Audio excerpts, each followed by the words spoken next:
Ciao, how are you? Okay, how are you? Good, good. It's good to see you. You too, you In the too. flesh, kind of. In the flesh. Yeah, right. Yeah, Yeah. how are Okay. you? Good, good. How about yourself? Doing all right? Doing all Yeah? right? Are Yeah. you in San Francisco right now? Yeah, I'm in Berkeley. I'm at home in Berkeley. Yeah. Ah, nice. Super cool.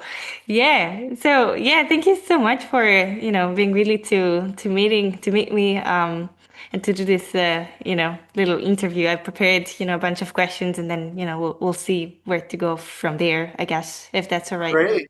Yeah, Yeah. yeah. Thanks for wanting to interview me. No, of course, yeah, of course, of course, of course. Yeah, I got to know your work. It's probably I told you via email.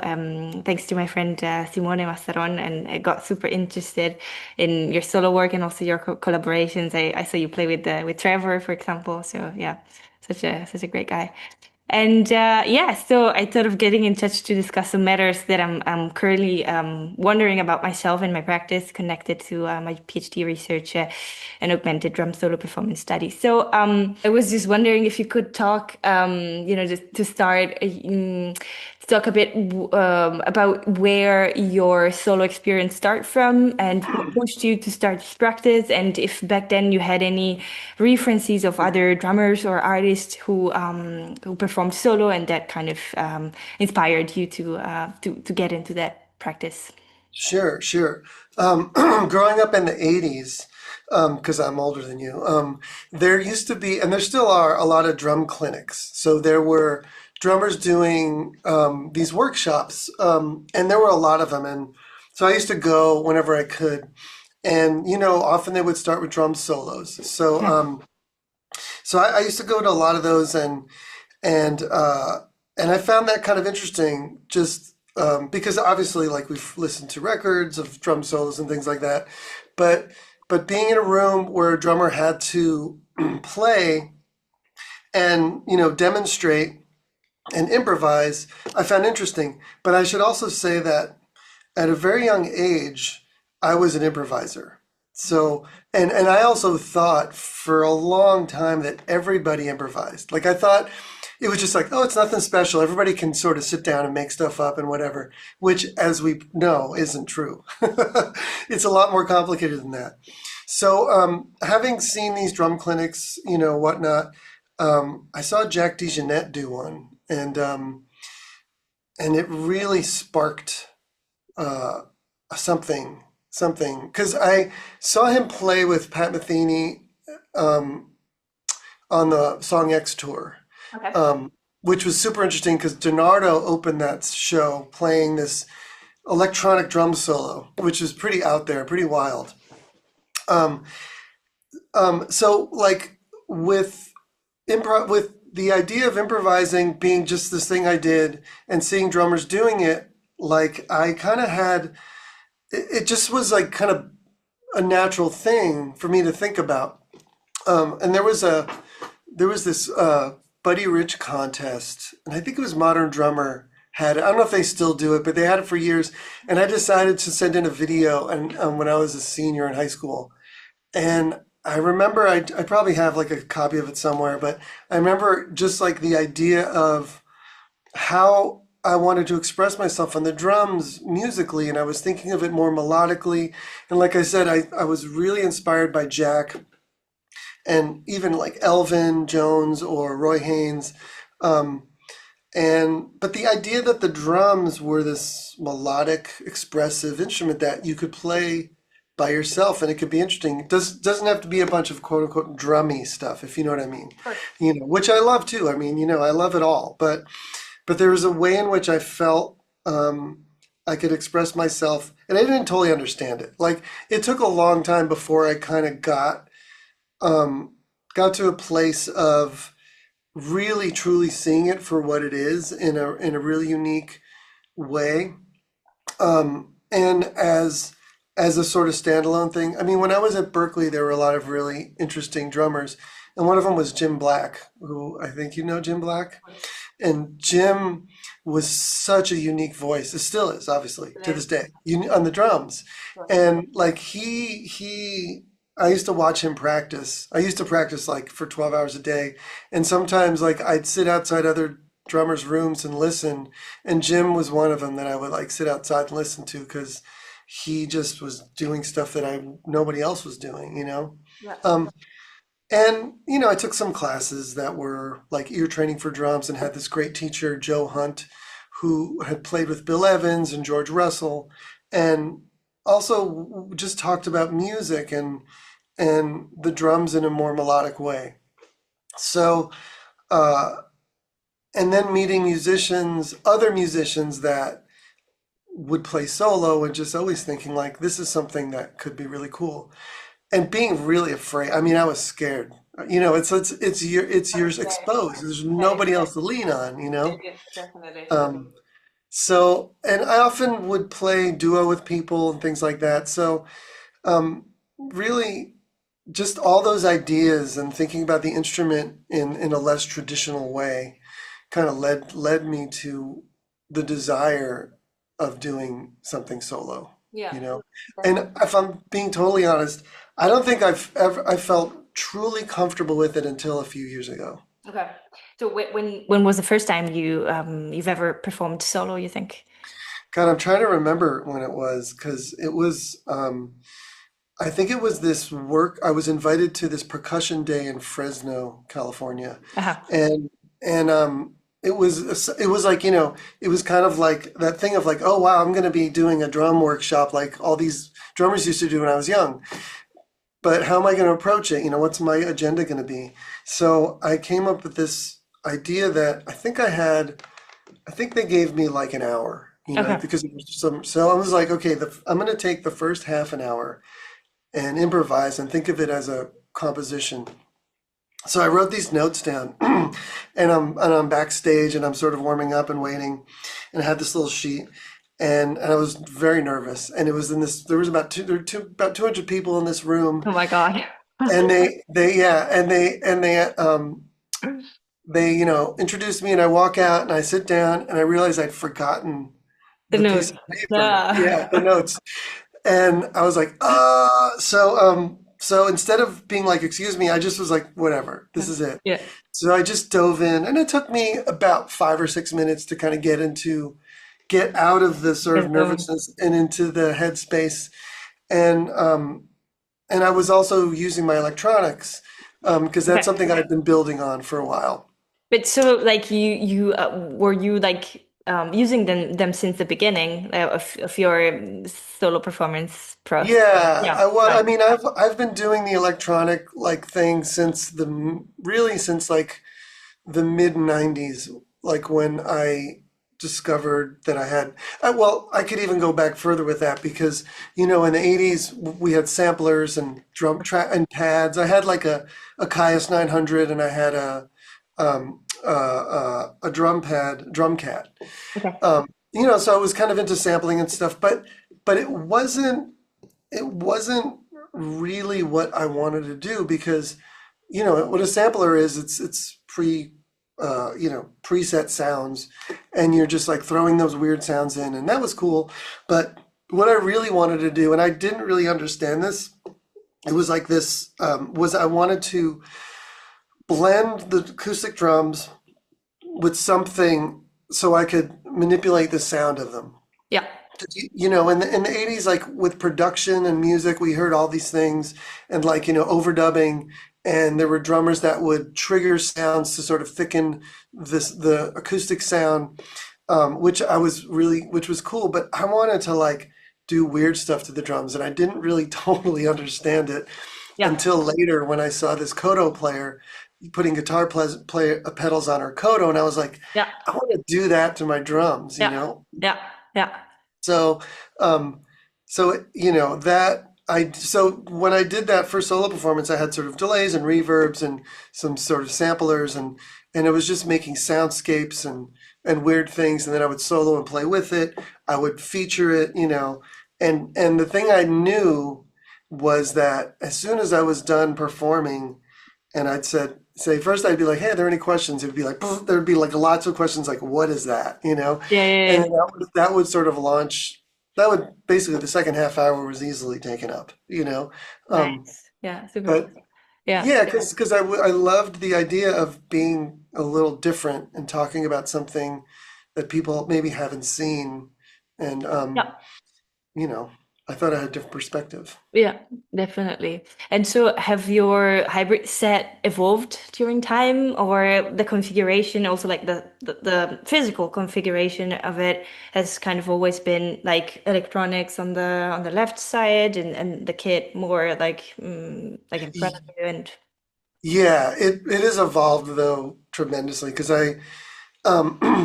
it took a long time to figure out how to make it expressive and how to make it part of the my world, and with a lot of help from friends that non-drummers I was playing with yeah. who were part of it, who were giving me suggestions, and the technology also caught up to what I wanted to do, and again that was both like being clear on what I wanted, and then also and also discovering something that I sort of subconsciously realized like, oh, that is I'm trying to do that, and now I have this device that does that. It does it, Um, yeah. so it has always been kind of on the left side. And I've always used a microphone playing live. When I'm in the studio, I can have a sub mix of the drums put into the mixer. But having an amplifier next to me when I'm live versus using like a monitor, that's what I used to do. And that was pretty much disastrous. Potentially, it worked like, I don't know, half of the time Okay. because it's kind of about being in control. And when I was on this gig, Jeff Parker was like, you should have an amp or speaker by you. Mhm. That's a part of, he sort of said all that to me. And I was like, hmm. So then I started doing that and sort of figuring out what was the best speaker and amp, and also like I used to use two microphones. I had a condenser mic and a little mic, and the condenser mic would feedback all the time and drive people crazy, including myself. And so there was a lot of patience involved. And now, like, many years later, well, I showed up at a gig and I forgot the overhead mic and I just had the little mic, and the little mic like worked great. And I was like, oh, I don't need the overhead mic and it's not feeding back. So it was just sort of like happy accident. And then just like, new pedals being I mean, one of the things my friend Mia said when I saw her in the 90s, she's like, it's going to cost you a lot of money and be really frustrating. And she was right. You Definitely. know, It there's a really lot is. of experimenting and buying different things and selling different things. And Yeah. and when you're using a microphone versus like a direct signal guitar or synthesizer or drum machine, um, you're dealing with a different kind of input signal, and some pedals just don't react to it well, Yeah, and definitely. some work great. And I thought about like I bought Ableton and I was thinking about doing the computer thing, but I like the tactile nature of knobs and switches, and Yeah, that kind of yeah. control. That Um, analog approach. Yeah, definitely. yeah, yeah, yeah, yeah. Yeah. Um, and then just recently, there's this new pedal I found, which is like this little mixer pedal by a guy named Scott Strange, a company called Templo Devices, which fixed the whole mixer problem. Because I had this mixer I used for years, and I've been always like, I don't know about you, but I'm always like looking curious, like, like for gear and stuff. And then this thing popped up, and I was like, wait a minute, that's exactly what I've been hoping someone would build. Yeah. And I got it in June, and it's actually changed the whole game. It's just made it Okay. like a lot better. Okay. So Um, so you have four signals, like two overheads, like this other just one mic. just one mic for now. Okay. Okay. Okay. Yeah. I saw videos in which you were like using multiple, and I was wondering Oh, were well, processed them all, or if you just process, one audio signal at a time, or yeah, it depends. Like if I'm in the studio, like I said, like when I'm doing it here at my studio, I'll send a sub mix of the drums into the mixer. okay. But live, I only use one mic because of it's I mean it would be if I was in a band that toured a lot and had a sound person and we could sort of dial it in Yeah. like that, maybe I could do that. But really like the way that it seems most effective is this one little mic, which remarkably picks up everything I'm going for. Also, it's got this really simple clip. I can show you. It's the clip mic. Yeah, probably I saw it in some videos of yours. You clip it to the snare, right? Yeah, and Yeah. it's got this Yeah. really simple Yeah. clip, Yeah. so you can move it around, Yeah. versus some that screw on or something, Yeah. and they don't make them anymore, so I've kind of tried to collect them. Nice. Um, but yeah, but then I can like sometimes I'll stick it on top of the hi-hat. The other Okay. thing that I'll do is I have a volume pedal, so I'll sometimes just turn the volume pedal off, And crank then the move it. signal, and do a bunch of weird sampling so I don't get feedback, and then turn the mic Oh, down, mute it, and then just see what I got. Like yeah. there's this element of surprise, Yeah. Yeah. you know. Super I nice. was I was just touring with the saxophone player Philip Greenleaf and Nels Klein, and there were many moments during this tour because we were just improvising where I'd get some loop going, and I did have a direct mic on Philip, on his that he could play into, but it wasn't on all the time. I'd have to turn it on and off.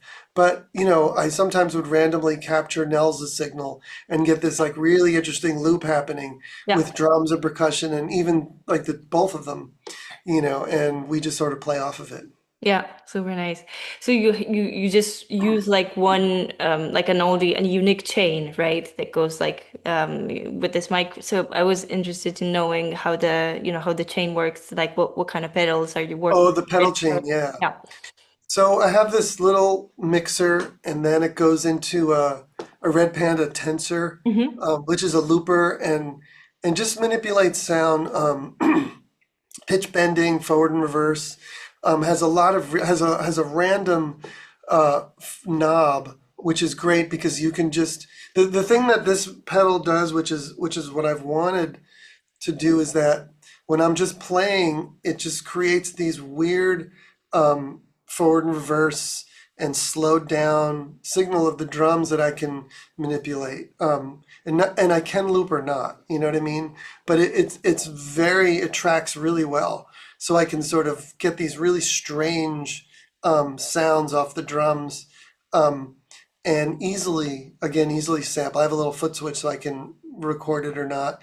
Um, and and then the cool thing is like if I make a loop and I have the knob set in weird places like reverse and the pitch and the timer somewhere different, um, it it plays back like that, but then you put them all to center or where they start and it sounds like the drums. Normal. Okay. Yeah. Yeah, which is Wow. cool.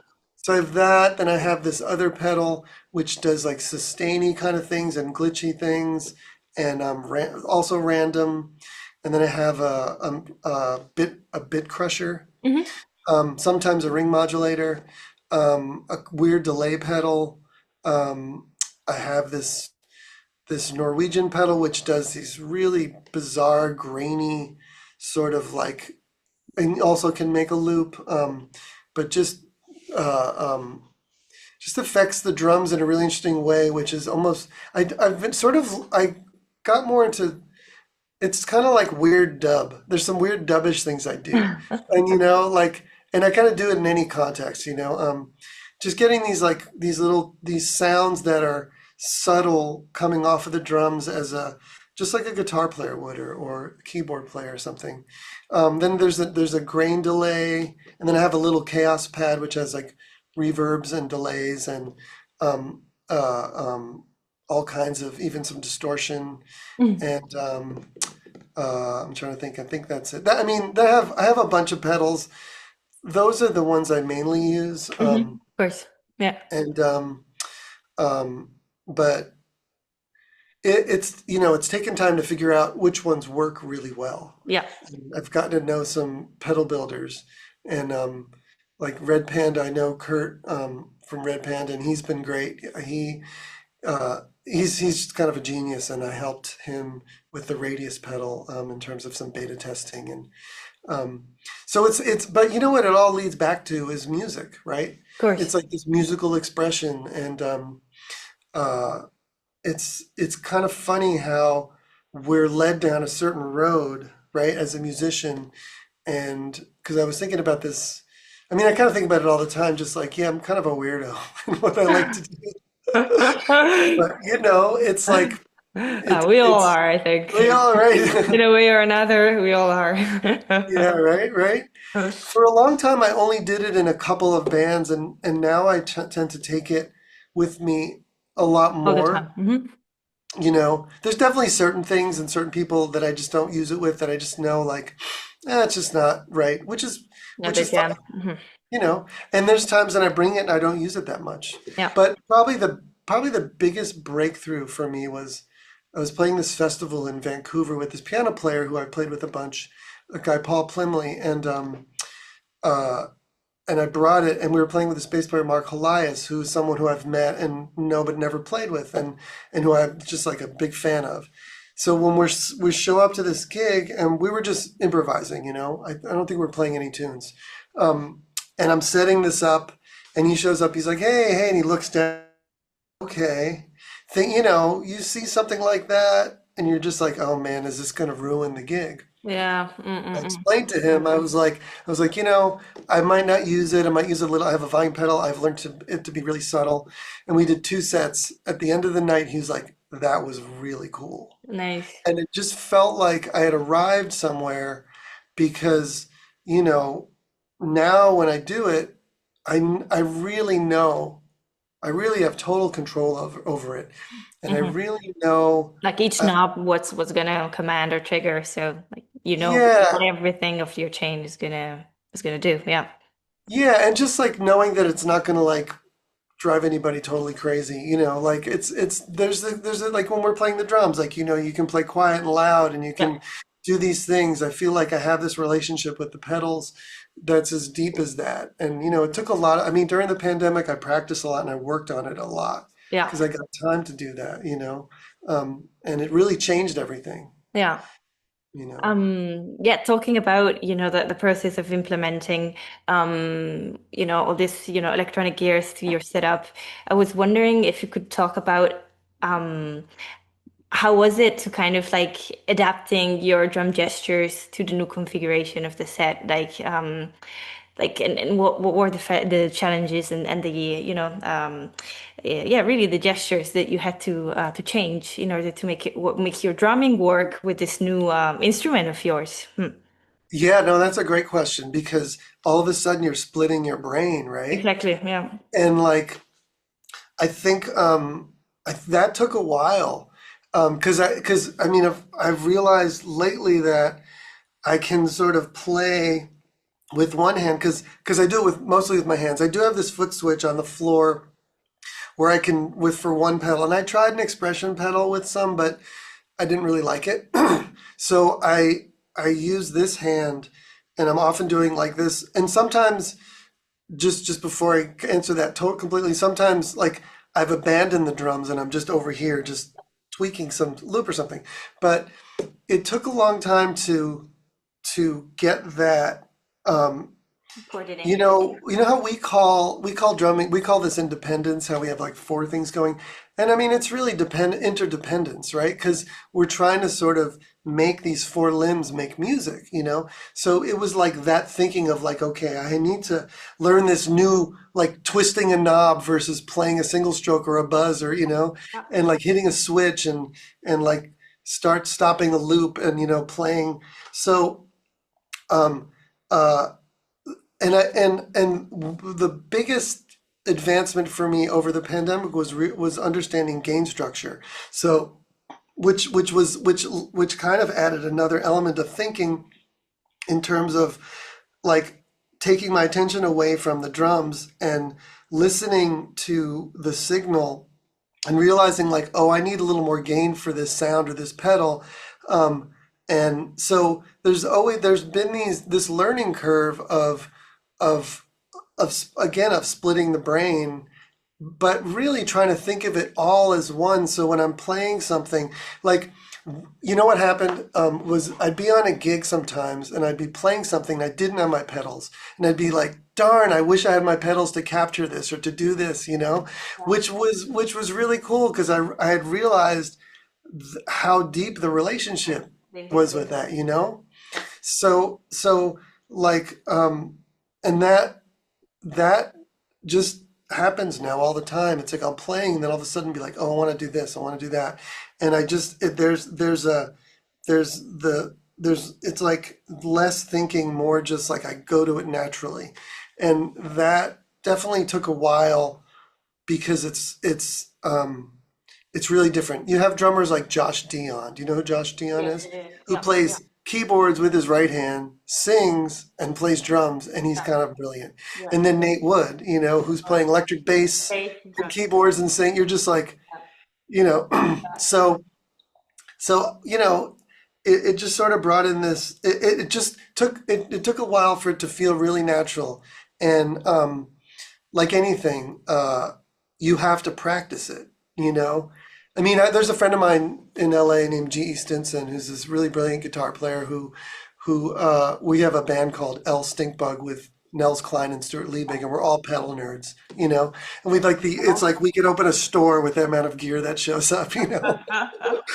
But GE and I would be on the phone talking about how like, oh, he's like, yeah, yesterday I practiced and all I did was touch pedals and switch knobs and Right. twist knobs and, and because you have to. So you have to make that a part of your practice um, and really figure out it's also figuring out what you want to do with it. With the drums, you learn, as you're building vocabulary and learning who you are behind that instrument, anything you add on to that, as an extension is the same thing. So, um, like if I'm playing something and I just all of a sudden feel like, oh man, I hear this thing, I'll just you know, do with and it's definitely, yeah, it definitely has its challenges on one hand, but it's also connected me in a different way to the instrument, which is really cool, Yeah.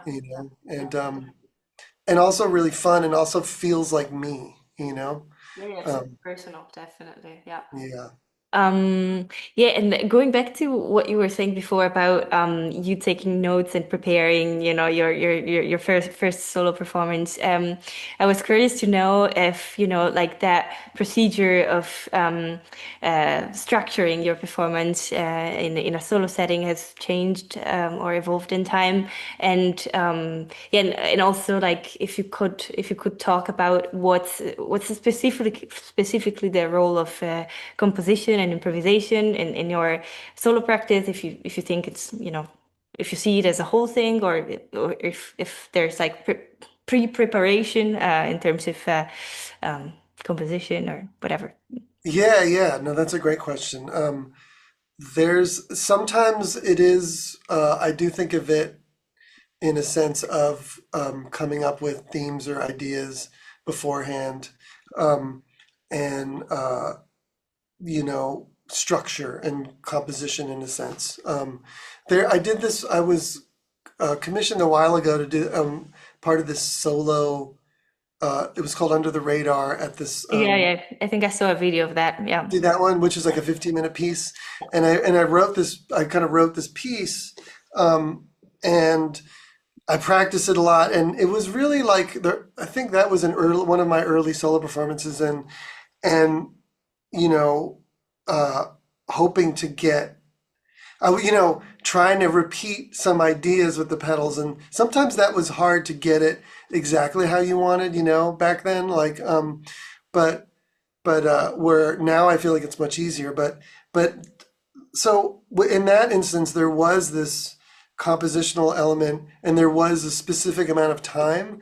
So I did write out a form and some ideas, and I'm trying to remember the name of that piece, which is what happens with my memory these days. But there was this concept and this theme about Rosa Parks that was about. Hmm. Nice. Um, um, so like I kind of had that in my mind too, and the live performance in Italy, that also I had a shape in mind, and I had a certain amount of time and a little bit of a concept with that. Um, but that also went in places that I wasn't necessarily planning on. Of course. Um, so, but these days, if I'm going to perform solo, um, which I haven't done in a minute. But if I do it, like I kind of like the idea of not Mhm. necessarily having much structure Yeah. and sitting down. I've gotten more comfortable with that, and just starting somewhere. And there's a patience that I think is important. And that's one of the things I kind of really remember about this Jack DeJohnette solo I Okay. saw when I was younger. I think he played for 45 minutes, and he started with mallets. Hmm. And he just did this. He played these mallets on the toms for a while, and I just remember, you know how when you're alone, there's a feeling of like you can get kind of anxious, and it's really Definitely. easy, to be like, Yeah. you know. But there was this like beautiful thing that happened with the idea of space, It's something that I talk about a lot with my students, and because it's the hardest thing to learn how to play. It's the most intimidating part of what we do is like the idea of space and being comfortable. In fact, there was this one night on this tour with Philip and Nels that we had these incredible spaces. It was like uh, I don't know if I've ever experienced that improvising. In fact, this tour that we did, some of the best music of my life, and like these two guys, like I've known for over 30 years, and we have this really deep relationship. We played together for the first time as a trio last year, but we've known each other forever. Um, and like this one night, these spaces that happened were so powerful. It was really amazing. So like if you can learn that and you can learn how to just be patient when you're improvising, like it's like getting into the zen of something, right? Definitely. um, I feel like that has helped me just feel comfortable, doing it. And it doesn't necessarily mean there's going to be much of that because you don't. It's again, it's an expressive thing, and we're emotional people, so maybe a performance is not going to have much of that, but because I just sort of want to honor that feeling and stuff. But if it does, I'm ready for it, if that's where I'm going. Um, uh, and dynamics and all that. Yeah. So, yeah. Yeah. Yeah. No, that's super interesting. Like this thing of, going back to even with our practice, because that's something that happens to me too, like going back to like certain things that maybe you saw, I don't know, 20 years ago, but like are those like kind of milestone that, that struck you back then and that then you try to recreate within your practice nowadays too. Um, and instead of talking about, musical spaces, I was going to ask you about, physical spaces like places where you play and where you perform. And in terms of, like if you could talk about, the challenges you face while performing live with all your, acoustic and electronic gears and having to adapt to different acoustic spaces, different venues, theaters or whatever. If you have like a certain procedure that you like to go through for sound check, for example, when Mhm. playing solo, if you take like a certain amount of time to, place your drum set in a specific place or, based on resonance, whatever. Uh-huh. No, that's a great question because it really affects everything, the room, Definitely. And I do go through a procedure because often when I'm playing, I don't have my own drums also. So it's like the drum set and then the room are two X factors, the two things that I have to adapt to. And because people, they probably ask you all the time, do you bring your drums everywhere? And it's like, no, I don't. I rarely have my own drums. And at home, I bring them, when I can. But Yeah, but on the road, it's like, it's drums impossible. to door, right? Yeah. You know, so I'm very adaptable. If a drum set is tuned in a certain way and it sounds really good, I'll just roll with it. I don't need to like Hmm. to manicure the sound of the kit. And I feel like at this point in my life I can kind of play anything. And so between that and the room, like on this, if the room is very reverberant, very live, that's going to have an impact on where I'm going to go musically. And it doesn't mean it's cool because it doesn't mean I'm going to play quietly. It just means that when I play quiet, it's going to sound a certain way, and when I play loud, it's going to sound a certain way, and which is really cool because if you go and you get really loud and dense in a very live reverberant room, there's this sonic thing that happens that can almost be visceral, you know what I mean? And I find that it's like, oh, I can do this here, I can go here. So there is a lot of adapting. If I'm on a bigger stage or a smaller stage, um, are the drums really dead? I what's the because I'm also backlining amplifiers often, you know, um, I'll do a thing where I'll, get the drums and get all my stuff set up, and then I'll make a loop with the volume pedal off, and then I'll uh, turn on the amp and just set the EQ flat, and then I'll turn the sound of the loop on, and then I'll take the volume knob and turn it up to see what the amp's like and to see how it sounds in the room and see what kind of EQ I need to do or what's possible even on the amp. And then I'll play along with that, and then I'll turn that loop off, and then I'll just turn various pedals on and see how things are sounding with the amp in the room. So there is a whole procedural thing to just see how it's all blending and feeling, and volume peaks, and how yeah, like each aspect of the drum set. 'Cause sometimes the bass drum is very resonant, sometimes it's really dead, Yep. same with the toms and the snare drum. And then sometimes, like, um sometimes the drums aren't so great, so then you have to be like, well, how am I gonna, but at this point it's like, okay, I can work with it, and I find it more fun than frustrating. You know what I mean? Yeah. I find the annoying drum seats more frustrating than the drums. You know what I mean? um, but it's really it also like inspires a certain direction with what I'm gonna do. Um, the sound of the room, and if there's like a PA and I'm playing in a room that is maybe bigger, and there's a sound person, and it's like, you know, recognizing um, just the breadth of where I can go sonically.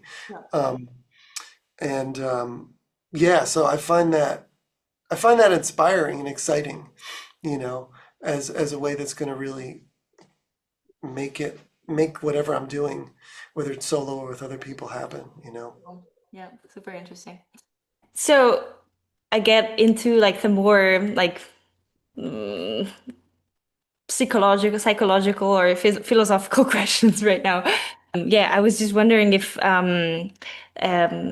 like if somehow your solo playing have been I guess so affected by some historical and anthropological biases related to the role and the identity of the drummer, and if like through your solo playing there's like the will of kind of like break free somehow or get rid of some of that, and if that's something that you do purposely, or if it just happens like if it just happens spontaneously like through the practice, and if it's not something that you did with the intention. Uh-huh, uh-huh. Mhm. Yeah, I think that from a young age, I liked the idea of the role of the drums being more flexible and more interesting. Um, and that being said, I grew up listening to a lot of rock music, a lot of pop music. When I was younger, my goal was to be like a studio drummer like Steve Gadd.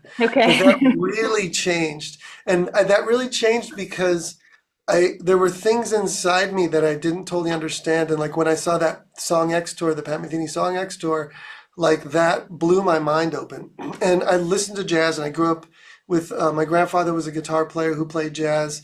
And again, I was a natural improviser, and I loved the traditional role of the drums, but I always sort of thought outside the box. I was always thinking, like I said, I thought everybody improvised. You know what I mean? I thought so. So I would just make stuff up in my basement. I'd play along to records, and I'd kind of try to come up with my own parts, and like um, I, uh, uh, I just sort of when I heard someone like Zigaboo Modaliste from the Meters and how he was playing like groove music, and then Tony Allen, like how Afrobeat came in, there were things that they were doing that was really different, and I was like, oh, I'm not crazy.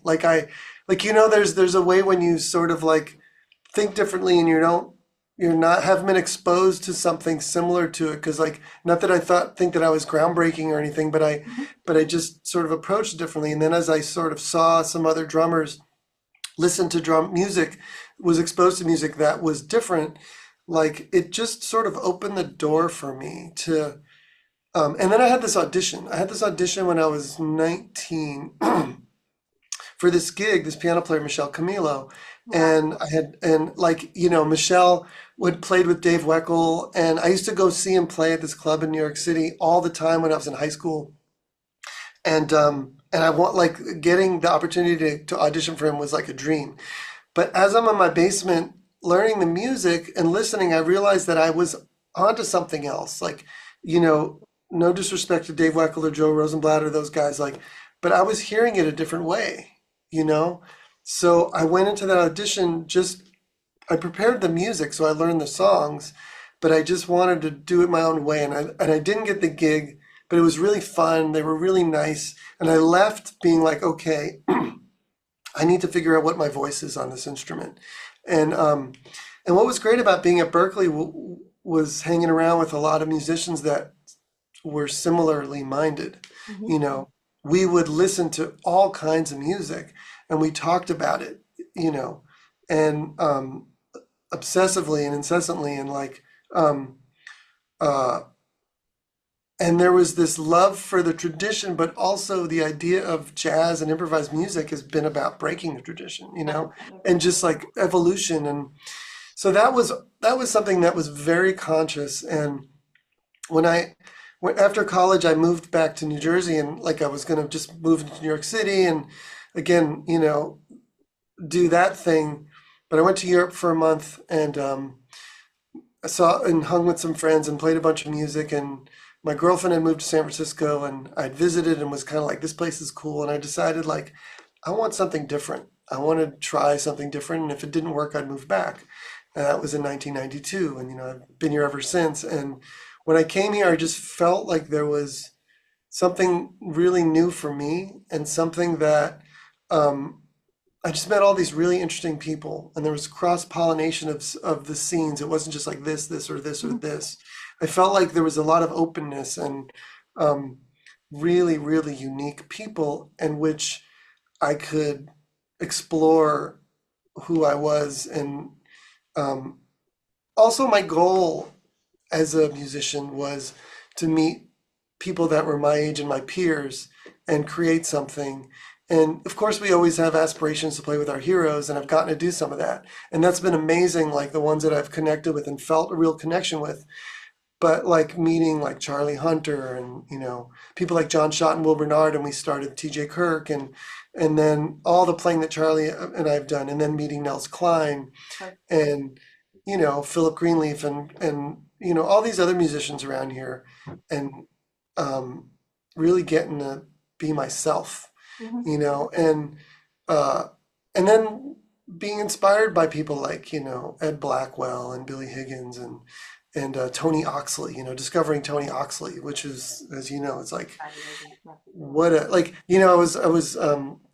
I play with this guitar player Henry Kaiser. We do a bunch of projects together, and I think we were talking about Tony Oxley. I'm like, man, I'm such a weirdo because I love like Tony Oxley and like Nick Drake. You know what I mean?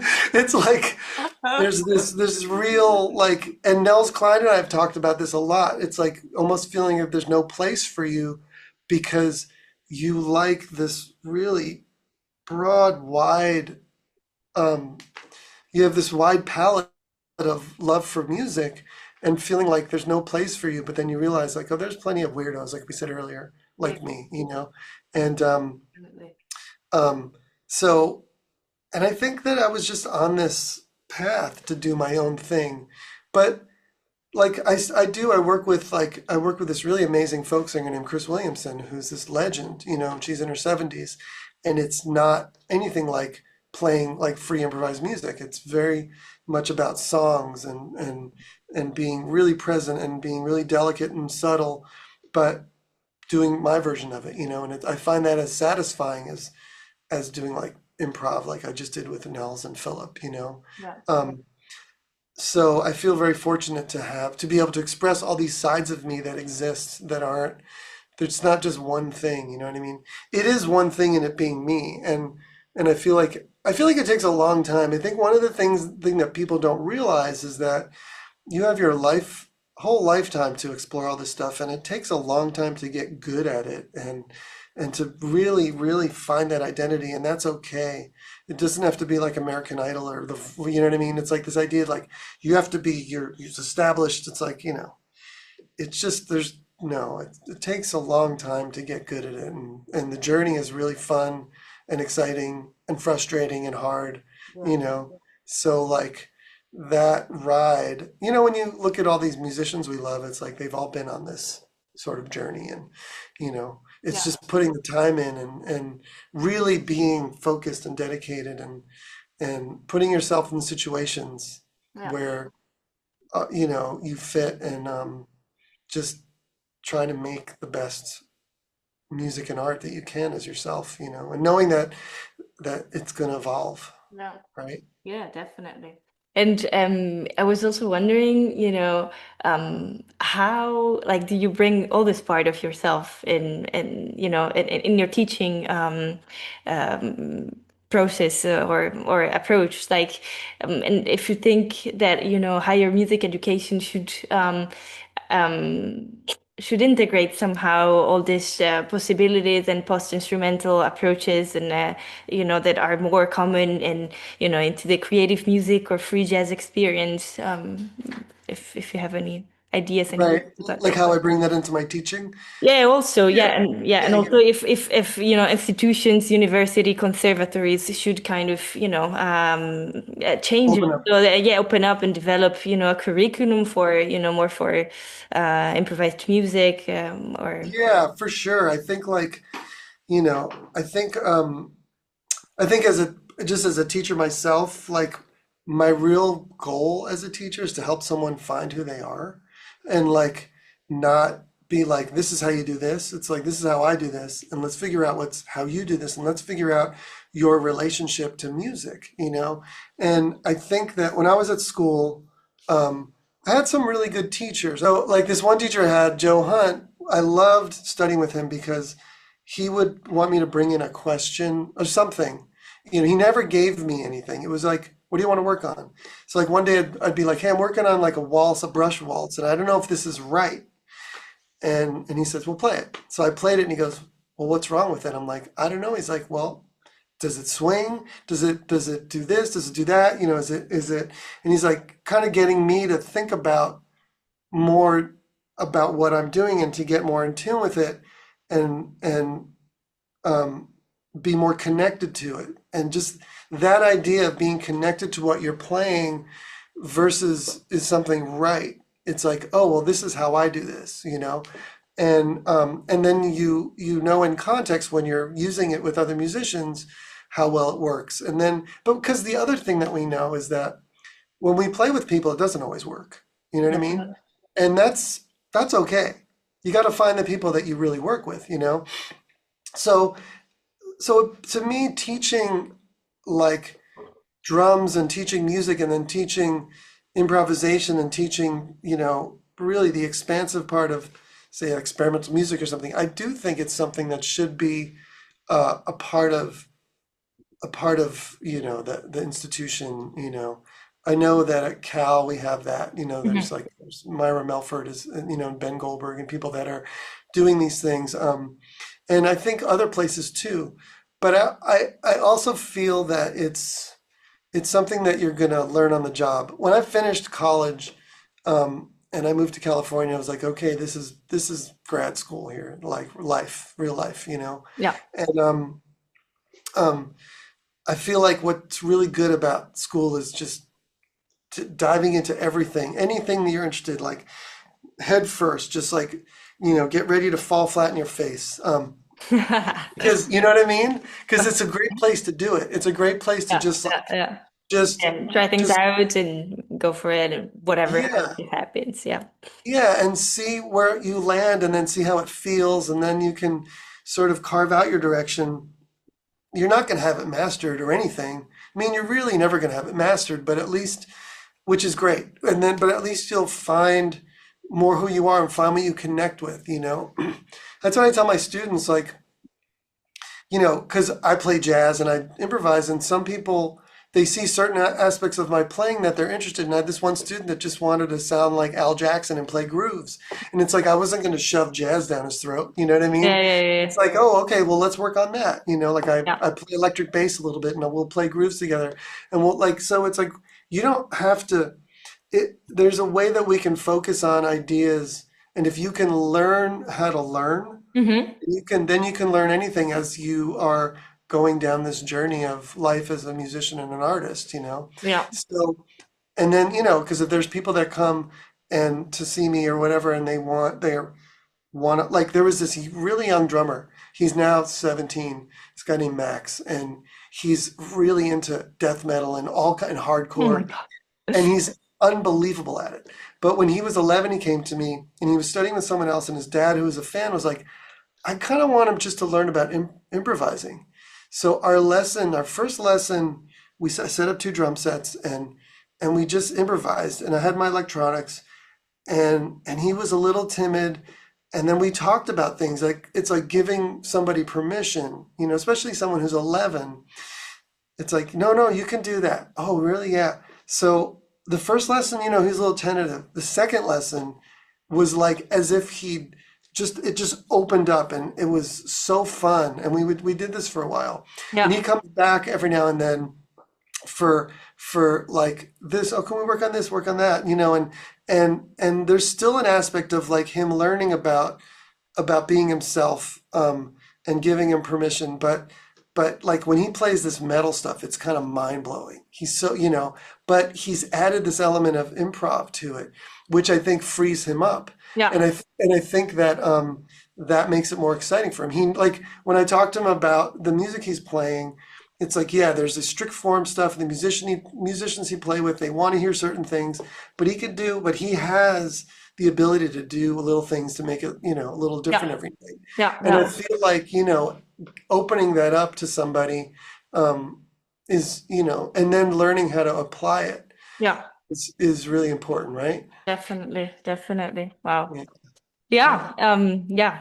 Thank you so much for your all this, inspiring thoughts. And I guess I have one last question, still related to, the solo performance, which is about the audience. If you noticed anything, special, anything, particular that, that comes through with, in terms of like connecting with the audience during your solo performance, if the audience is something that you're if they are someone that you think of while performing, that you think are part of the performance, and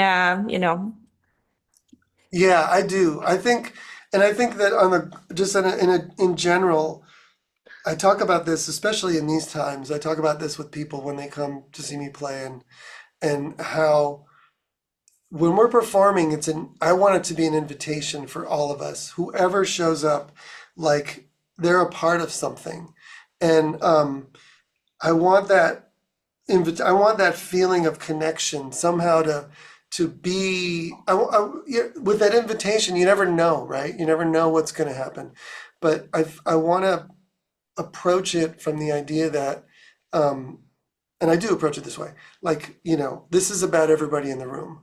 Like we could sit in our own houses and play music for the rest of our lives.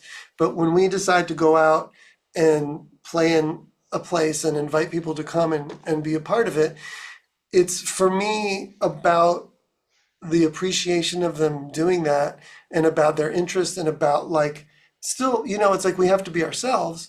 So you hope that the people that are there are open to that. And, you know, uh, so it's, it is about, I do feel that, you know, and I do want the room to feel like it's this thing that's about all of us, not just us like showing how whatever we can do.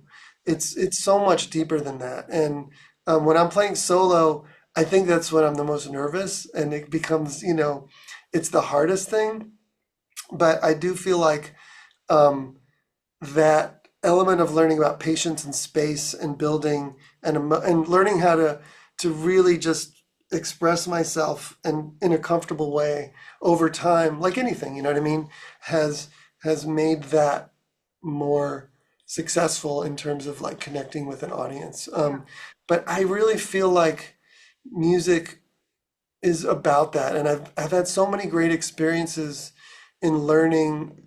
Um, about the importance of that and experiencing like when I played with Mike Patton and we played, in theaters for 3,000 people or we're playing for in a football stadium. There's a way that he connects with everybody in that room, which is hard to explain, but I felt, and it's kind of like um, definitely affected me in a sense of like, you can be in any kind of room and you can really connect, whether it's, thousands of people and obviously, a small room with few people. Yeah. If two people show up to a show, it might be a bummer that there are not more people, but those people showed up, so it counts, Yeah, yeah, yeah, and definitely. so like I kind of yeah, I wanted to uh, I don't know, that's the most exciting part of performing is Yeah. the fact that people are there and um and really taking it in, Yeah. And yeah. is there like a particular aspect that you like about performing solo? Like if you had to name, like Yeah, yeah. why you I like doing it? Yeah. I think that, the other side of not having anybody to lean on means that Yeah. you have total control and you can create anything. And and as we get better, and more expressive on our instrument, like and uh there's just things I can do by myself that I think are, because actually it's funny, I was thinking about this on this last tour with Nels and Philip. Philip and I, the saxophone player, have been playing duo for over 30 years and we have a couple records out. And like we have a way of just the two of us, being, and like I did this with Charlie Hunter. I've done a lot of duo playing, Will Blades. There's a lot of music that can happen with one person, with two people, and then with three people. With Nels and Philip and I, there was really a lot happening. So, you know, we don't need to play a lot. I've been listening to some Abdul Ibrahim solo records, piano records, and just the idea of like simplifying. And I think about that a lot. I don't know if this is like a thing about getting older or just like, maybe just something that just struck me recently, but Yeah. it's like the simplifying of music is something I've been thinking about a lot, and how there don't have to be a lot of notes played. Like you listen to Nick Drake playing, guitar and voice, and how like powerful that is. Yeah. And Very powerful. so Yeah. when I'm playing solo, yeah, I just feel like there's a power in that um, you know you can just do it. It's really about the authenticity, about are you sincere? Is it like, are you really there? And people feel that, and you That feel that from the energy. audience, Yeah. you know? Yeah. Because sometimes people are like I had some friends come to a show in Philly, this old friend from high school, and I was like, this is going to be the weirdest thing you've ever seen me do. You know what I mean? And she came with a friend, and I was like, you get ready for a ride. And they loved it, and they had never seen anything like that before. Wow. And they were just Yeah. like, that was a journey. And Yeah. I feel like when we're really connected and you can bring that to people, it's, you know what I mean? Powerful. Yeah. Yeah. Yeah. Definitely. Okay. Yeah. Anything else that, you think it's important to touch upon that, we haven't mentioned so far? I think we covered quite a lot. Yeah, we covered a lot. Yeah. Yeah, those are great questions. Thank you. Thank you for having me, Francesca. Yeah, no, thank you so much for, for meeting me and for, being so kind to, dedicate me some of your time and yeah. it's really like very interesting, thoughts and very inspiring thoughts. So I'll definitely, go back to it and put it somehow in my yeah, in my research, definitely. Oh, great. Yeah, I'm excited to, and I want to hear more of your music, hear what you're doing. Yeah, You yeah, know, I'm yeah. really Maybe I'll curious. send you some stuff. Yeah, related Please. yeah, Yeah.